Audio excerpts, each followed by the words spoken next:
चंद्रशेखर बावनकुळे यांनी रामटेक बंगला नाकारल्यानंतर रामटेक बंगला आता चर्चेत आलाय। मात्र रामटेक बंगल्यामध्ये जे राहिलेत ते मुख्यमंत्री पदापर्यंत पोहोचल्याचा दावाही दीपक केसरकरांनी केला।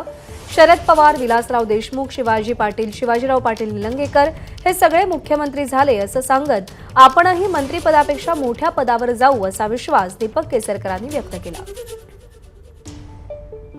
2-3 वेळा असं झालं की माझ्यापूर्वी रावल तिथं राहिले होते, त्यांचं मंत्रिपद गेलं, एवढं मी समजू शकतो। पण तिथं राहिलेला प्रत्येक मनुष्य हा मुख्यमंत्री महाराष्ट्राचा झालेला आहे।